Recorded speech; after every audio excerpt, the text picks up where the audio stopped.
Hello, Adab, Sat Sri Akal, very good evening to all my dearest students and my respected listeners.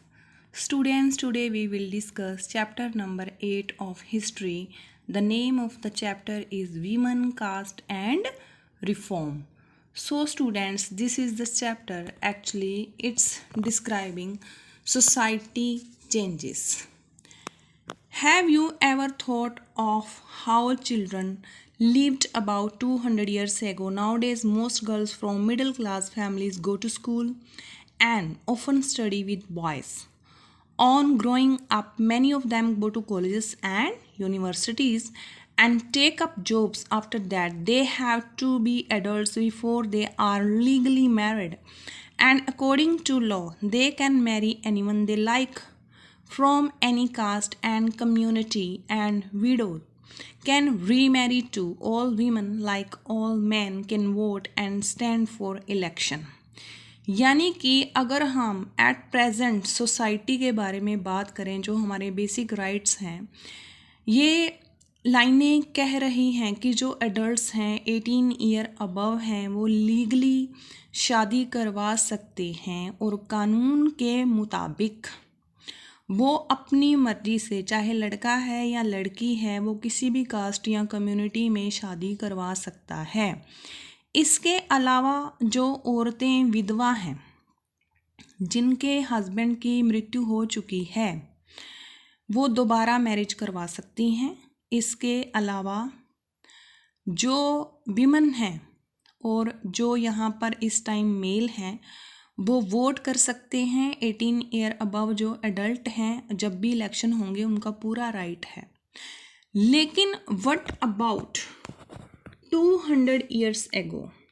हम यहाँ पर अब बात करेंगे 200 साल पहले की, क्योंकि इतिहास जो है वो बात ही करता है पास्ट की, कि आज से पहले लाइफ कैसी थी लोगों की, और अब हम जो एट प्रेजेंट हमारे पास राइट हैं वो पहले नहीं थे।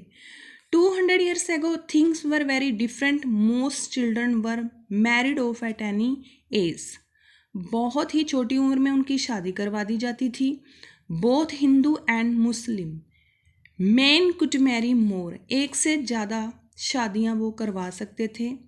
इसके अलावा जो औरतें विधवा हो जाती थी उनको जला दिया जाता था। किसके साथ? पति के शव के साथ, फ्यूनरल पायर। और women who died in this manner whether willingly और अदरवाइज वर कॉल्ड सती। और ऐसी औरतें जिनको अपने पति के शव के साथ जला दिया जाता था वो सती कहलाती थी। यानी कि सोसाइटी में उनको बहुत ही इज्जत के साथ देखा जाता था, उन फैमिलीज़ को। इसके अलावा जो सबसे बड़ा ड्रॉबैक था, जो औरतें थी उनको प्रॉपर्टी में हक नहीं थे। इसके अलावा आप देखिए कि एजुकेशन के ऊपर भी कोई बहुत ज़्यादा उनके ध्यान नहीं दिया जाता था। यानी कि जो राइट्स इस टाइम पर हम वीमेन को हैं, उनमें से काफ़ी अधिकतर जो राइट्स थे वो 200 ईयर्स एगो उनके पास नहीं थे। तो ये सिचुएशंस थी आज से 200 ईयर्स एगो, यानी कि आज से 200 साल पहले। अब हम बात करेंगे पेज नंबर 95 की, कि जो हमारी सोसाइटी थी, जो हमारा समाज था, वो एक हायरार्चिकल सिस्टम पर आधारित था। यानी कि जो ब्राह्मण और जो क्षत्रिय थे उनको अपर कास्ट में रखा गया था। इसके अलावा जो ट्रेडर्स थे, मनी लैंडर्स थे, उनको वैश्याज में रखा गया था। इसके अलावा जो किसान थे, आर्टिसंस थे, आर्ट का काम करने वाले, काटने वाले, बुनने वाले, मिट्टी के बर्तन बनाने वाले, उनको शूद्रास की कैटेगरी में रखा गया था। इसके अलावा जो लैंडलॉर्ड के यहाँ या बड़े सामंतों के यहाँ पर बड़ी फैमिलीज़ में काम करते थे उनको पोल्यूटिंग में रखा गया था। लेकिन the upper caste also treated many of these groups at the bottom as the untouchables. अब अनटचेबल जो वर्ड है, अब इसके ऊपर एक बहुत बड़ा इतिहास है और इसकी वजह से फिर बाद में प्रोटेस्ट भी हुए। डॉक्टर BR अम्बेडकर का नाम भी आएगा आगे। फिर उन्होंने जो हमारा इंडियन कॉन्स्टिट्यूशन है, यूँ कह लीजिए दुनिया का सबसे बड़ा संविधान, फिर उसमें रिजर्वेशन भी आई है इनके लिए। तो इसको हम डिटेल में डिस्कस करेंगे आगे। Untouchables they were not allowed to enter temples. उनको आज से कई 100 साल पहले टेम्पल्स में एंट्री उनको नहीं मिलती थी। वो वहाँ से पानी नहीं ला सकते थे जहाँ से अपर कास्ट के जो लोग हैं पानी लाते थे वेल्स से। और इसके अलावा जो तालाब थे, धार्मिक तालाब, वहाँ पर वो स्नान नहीं कर सकते थे, उनके ऊपर ऑब्जेक्शन से। इसके अलावा हम कह सकते हैं कि बहुत सारे प्रिविलेजेस, बहुत सारे अधिकार जिनसे उनको काफ़ी सालों तक वंचित रखा गया, यानी कि उनके साथ डिस्क्रिमिनेशन किया गया, जो कि बहुत गलत था। इसके बाद हम बात करते हैं कि सोसाइटी कोई भी हो उसमें चेंजेस तो आते ही हैं, और जो चेंजेस है वो कौन लेके आता है? हमारे जैसे मिडिल क्लास फैमिली के ही कुछ एजुकेटेड लोग होते हैं जो राइट्स चाहते हैं, सबके लिए इक्वल राइट्स चाहते हैं, और वो फिर रिफॉर्मर कहलाते हैं क्योंकि वो सोसाइटी में चेंज लेके आते हैं, सोसाइटी को रिफॉर्म करते हैं वो। अब टाइम चेंज हो गया है। Books, newspaper, magazines, leaflets and pamphlets ये जो हैं प्रिंट होने लगे हैं और काफ़ी सस्ते भी हैं पहले से। पहले के ज़माने में सिर्फ मैन्यूस्क्रिप्ट्स की सहायता ली जाती थी, लेकिन अब यहाँ पर टाइम चेंज हो चुका है। All kinds of issues, social, political, economic and religious, मुद्दा कोई भी हो, समाज से संबंधित, राजनीति से संबंधित, पैसों से संबंधित, धर्म से संबंधित, अब उसको डिस्कस भी किया जाने लगा है और उस पर बहस भी हो रही है, यानी कि अब जो है टाइम चेंज हो रहा है। यहाँ पर मोस्ट इम्पोर्टेंट अब हम डिस्कशन करेंगे यहाँ पर राजा राम मोहन रॉय के बारे में। इतिहास में स्वर्णिम अक्षरों में इनका जो नाम है, और क्यों ना हो क्योंकि इन्होंने समाज सुधारक के तौर पर बहुत बड़ा काम किया है। इतने साल पहले इन्होंने जो विमन स्त्रियों की स्थिति देखी उस पर ये खुलकर बोले, और इन्होंने जो सती प्रथा थी उसके ऊपर ये खुलकर बोले, और इन्होंने उस रीति को ख़त्म किया। इनका जो जन्म है 1772 में हुआ, 1833 तक ये रहे, और ब्रह्म समाज की इन्होंने स्थापना की है कलकत्ता में। और क्योंकि ये जो समाज में आई कुरीतियाँ थी जो गलत थी ह्यूमन बीइंग के लिए, उन सब का विरोध किया और उनके ऊपर बैन भी इन्होंने लगवाए। अब हम बात करेंगे कि चाहते क्या थे ये चाहते थे कि जो औरतें हैं उनको फ्रीडम मिलना चाहिए और उनको भी इक्वल समझना चाहिए, जैसे जो राइट्स मेल के पास हैं वो वीमन के पास भी होने चाहिए, और उनको एजुकेशन का भी पूरा हक है वीमन को, यानी कि जो वीमन हैं उनको भी एजुकेशन का राइट मिलना चाहिए। इसके अलावा changing the lives of widows, इन्होंने सती प्रथा को ख़त्म करने के लिए एक कैंपेन चलाया और ये कामयाब भी रहे। एंड फाइनली इन 1829 में इन्होंने ब्रिटिश गवर्नमेंट की सहायता से इसको बैन कर दिया। It's a very very important years. इतने सालों से जो औरतें जिंदा जलाई जा रही थी उस प्रथा को ख़त्म करने के लिए इन्होंने जी तोड़ कोशिश की और फाइनली ये सक्सेसफुल रहे, और इन्होंने लोगों को बताया कि एंशियंट जो टेक्स्ट हैं, जो हमारे पुराने धार्मिक ग्रंथ हैं, वहाँ पर कहीं भी ये नहीं लिखा गया कि एक औरत के पति की अगर मृत्यु हो जाती है तो उस स्त्री को अपनी जीवन लीला शव के साथ जलाकर ख़त्म कर लेनी चाहिए। तो लोगों को धीरे धीरे ये समझाने में कामयाब रहे, और ये इनकी यूं कहिए एक बहुत बड़ी अचीवमेंट थी। एज अ सोशल रिफॉर्मर इन्होंने बहुत बड़ा काम किया। अब हम यहाँ पर बात करेंगे और जो हमारे समाज सुधारक थे उसमें हमारे ईश्वर चंद्र विद्यासागर जो हैं उनका नाम आता है। उन्होंने कहा कि जो औरतें विधवा हो जाती हैं उनको दोबारा मैरिज करने का पूरा हक है, तो इन्होंने भी बहुत सारा इस चीज़ का विरोध किया, और कि जो लोग कहते हैं कि नहीं मैरिज नहीं करनी चाहिए, इन्होंने भी बहुत कोशिश की और फाइनली 1856 में प्रिमिटिंग विडो रीमैरिज, है ना, तो ये भी कामयाब रहे हैं इसको ख़त्म करने में। Swami Dayanand Saraswati who founded the reform association called Arya Samaj also supported widow remarriage।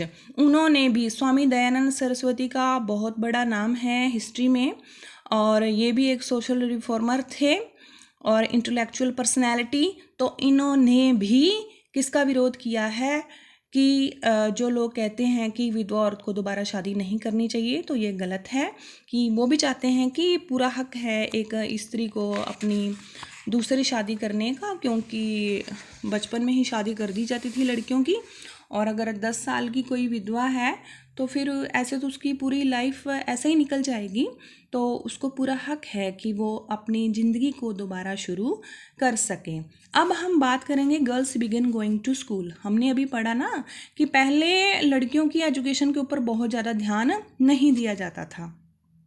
तो अब ये जो विद्यासागर हैं, इन्होंने कलकत्ता में और बॉम्बे में स्कूल्स खोले हैं, किनके लिए?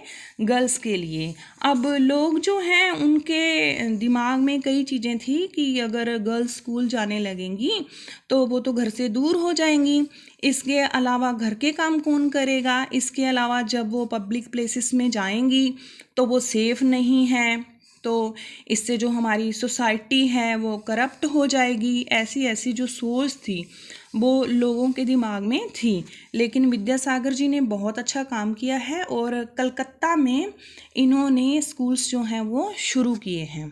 अब हम बात करें यहाँ पर कि क्योंकि अब सोसाइटी में चेंज आना शुरू हो गया है, अब जो मुस्लिम हाउस होल्ड्स हैं, घर में रहने वाली औरतें, नॉर्थ इंडिया की यहाँ पर बात हो रही है, इन्होंने कुरान को पढ़ा है अरेबिक लैंग्वेज में इन्होंने पढ़ना शुरू किया। यहाँ पर नाम आता है मुमताज़ अली का।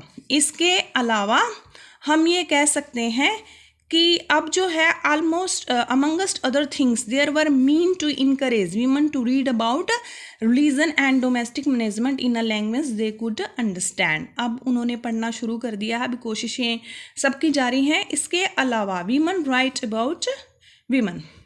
अब हम यहाँ पर मुस्लिम औरतों के बारे में अगर बात करें तो बेगम्स ऑफ भोपाल हैं जो, तो इन्होंने भी सहयोग किया है, प्राइमरी स्कूल खोले हैं लड़कियों के लिए। कहाँ पर? अलीगढ़ में। इसके अलावा जो बेगम रुकैया शकावत हुसैन हैं, इन्होंने एक स्कूल शुरू किया है मुस्लिम लड़कियों के लिए। कहाँ पर? पटना एंड कलकत्ता में। ये इस टाइम पे हमें आम बात लग रही है कि स्कूल ही तो खोले थे, लेकिन नहीं, जब पूरा समाज खिलाफ था कि स्कूल्स नहीं जाना चाहिए लड़कियों को और घर पर ही रहना चाहिए, उस समय पर सबके आगे अपनी आवाज़ रखना, आवाज़ को बुलंद करना और उस पर काम करना और सोसाइटी में चीज़ें करके दिखाना, मतलब ये बहुत बड़ी बात थी। तो हर चीज़, कोई भी इमारत हो, उसकी जब जो नींव होती है उसके ऊपर ही पूरी बिल्डिंग कायम रहती है। तो इन्होंने नींव रखी थी हमारे भारतीय समाज को चेंज करने की, तो हमें इनको कभी भी नहीं भूलना चाहिए। इसके अलावा 1880 में Indian women began to enter universities. अब देखिए प्रयास सफल हो रहे हैं, इन्होंने यूनिवर्सिटीज़ में जाना शुरू कर दिया है। अब ये डॉक्टर्स बनने लग गई हैं, अब ये टीचर्स बनने लग गई हैं। जो वीमेन हैं began to write and publish their critical views. अब कुछ समाज में गलत हो रहा है तो उसको क्रिटिसाइज भी इन्होंने करना शुरू कर दिया है। इसके अलावा यहाँ नाम आता है ताराबाई शिंदे।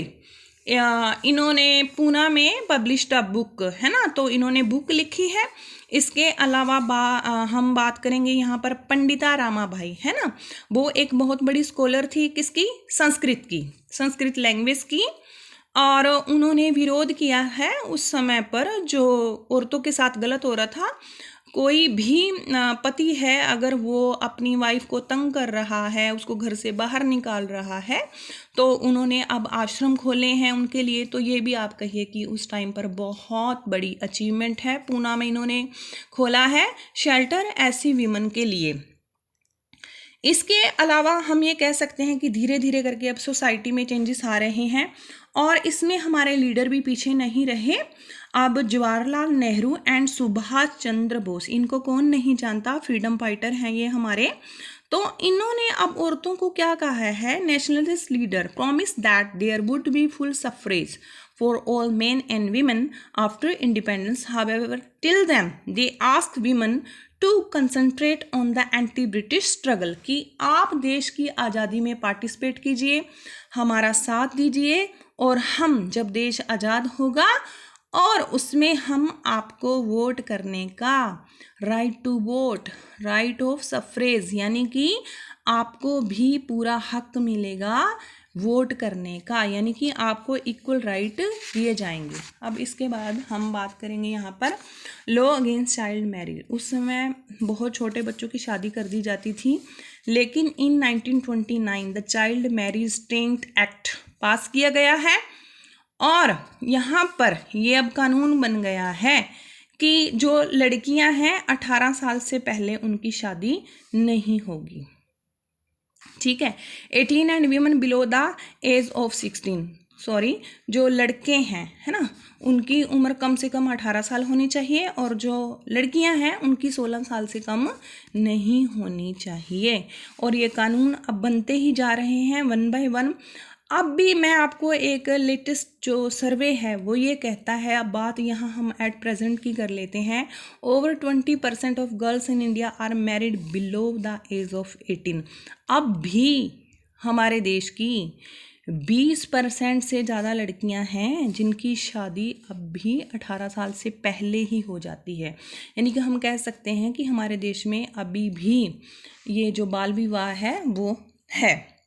इसके अलावा अगर हम यहाँ पर बात करें प्रार्थना समाज की, other to the tradition of bhakti that believed in spiritual equality. अब भक्ति का मार्ग जिन लोगों ने अपनाया है वो कास्ट में बिलीव नहीं करते, यानी कि जो हमारी हायरार्चिकल सिस्टम है, वर्ण में व्यवस्था है ना, ब्राह्मण, क्षत्रिय, वैश्य, शूद्र, अब वो इसमें बिलीव नहीं कर रहा है जो पढ़ा लिखा वर्ग है, क्योंकि वो अब चेंजेस चाहता है।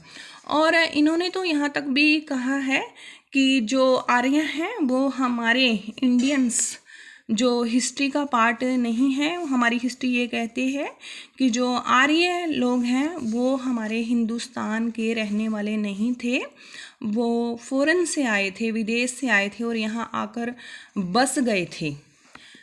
But the poor, the people from low caste saw this as an opportunity to get away from the oppressive hold that upper caste landowners exercise over their lives and the daily humiliation they suffered.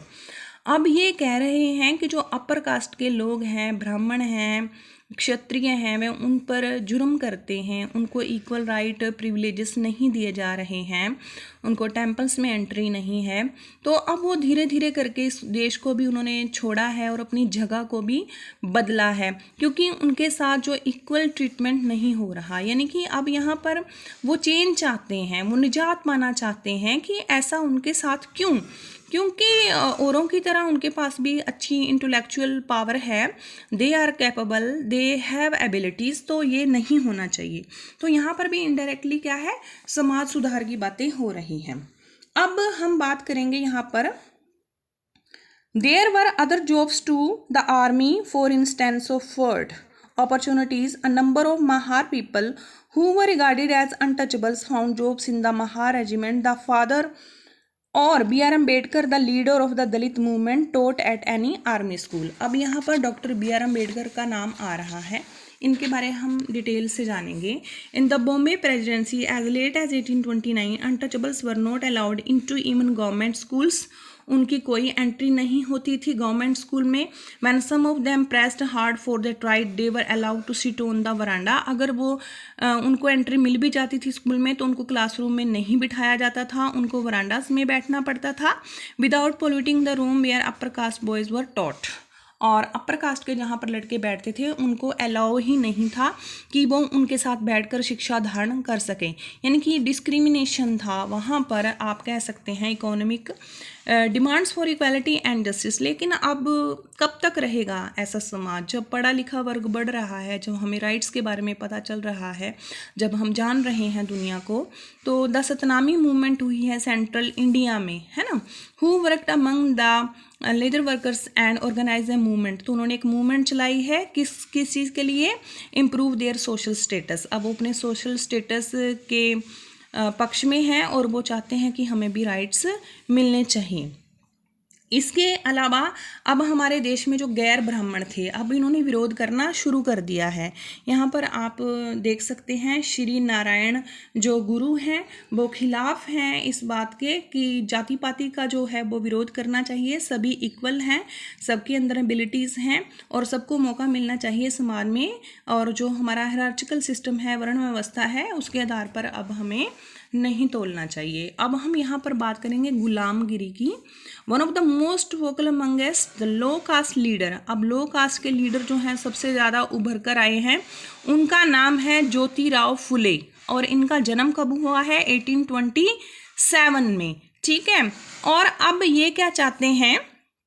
He set out to attack the Brahmins claim that they were superior to others since they were Aryans। वो कहते हैं कि ब्राह्मण ये कहते हैं कि हम आर्यंस हैं और हमारे पूर्वज आर्यंस हैं और इसलिए हमें समाज में सबसे ऊंचा स्थान है, जो कि गलत बात है। Phule claim that before Aryan rule there existed a golden age, कि आर्यों के आने से पहले हमारे भारत में एक गोल्डन एज थी। Warrior peasant till the hand and rule the Maratha countryside in just and fair ways. He propose that Shudras and Ati Shudras should unite to challenge, कि हमें इस डिस्क्रिमिनेशन के खिलाफ मिलकर आवाज़ उठानी चाहिए।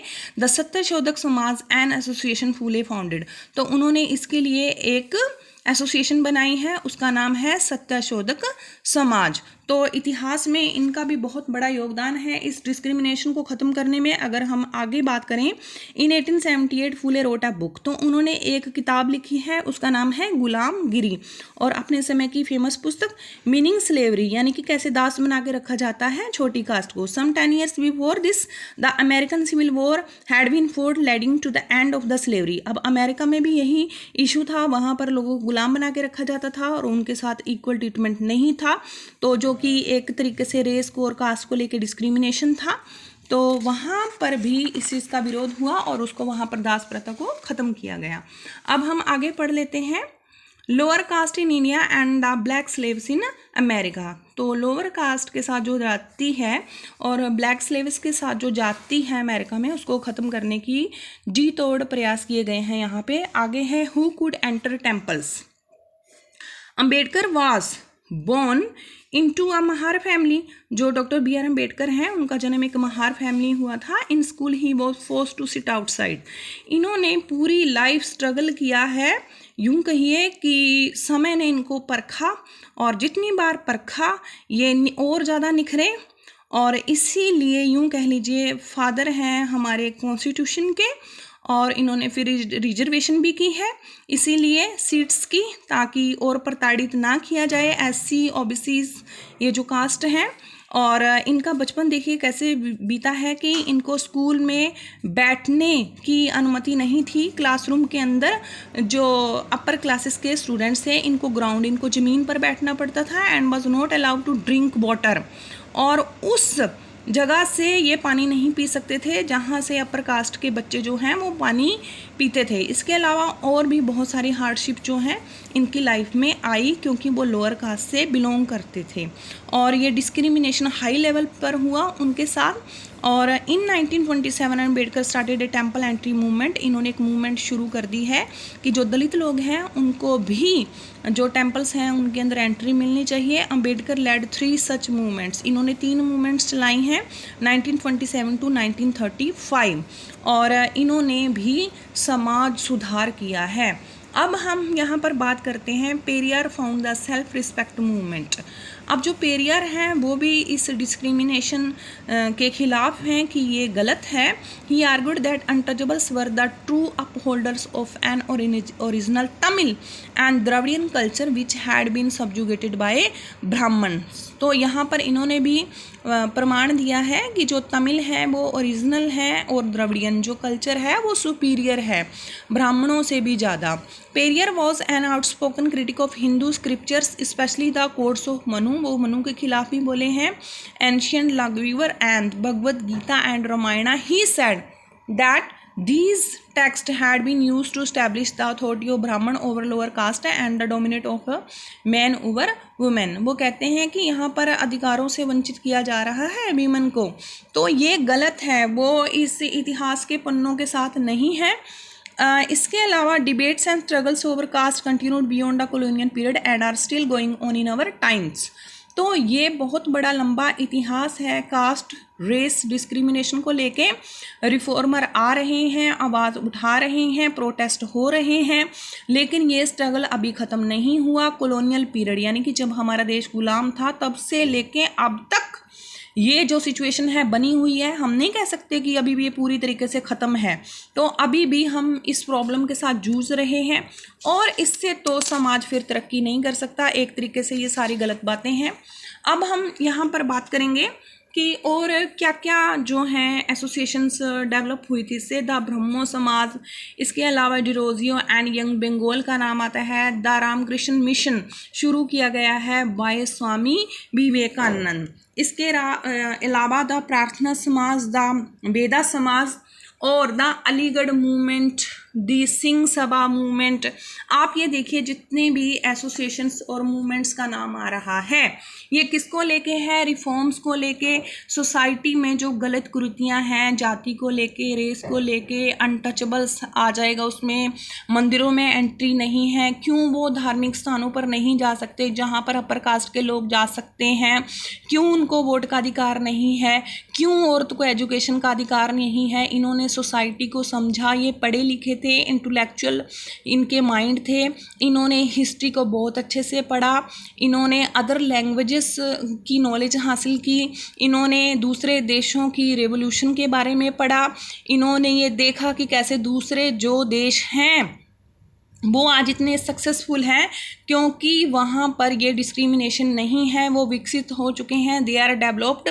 जबकि हमारी जो इंडिया है कभी गुलामी में, कभी गुलामी की जंजीरों में जकड़ी हुई है और तो कभी कभी समाज की कुरीतियों ने इसके कल्चर को दबा दिया है। कैसे लोग अंधविश्वास करते हैं, अब भी कैसे उनके अंदर चेंजेस लेके आने हैं। तो उस टाइम पर लोगों को मनाना इतना आसान नहीं था, लेकिन उन्होंने भरपूर प्रयास किए। ब्रिटिश गवर्नमेंट से भी कुछ कानून बनवाए, उसके बाद इन्होंने जब कॉन्स्टिट्यूशन बनाया उसमें अगर आज हम ये फंडामेंटल राइट्स जो हैं हमारे पास जितने भी, तो इक्वालिटी के बेस पर ही है, ये डिस्क्रिमिनेशन को ख़त्म करने के लिए है ये।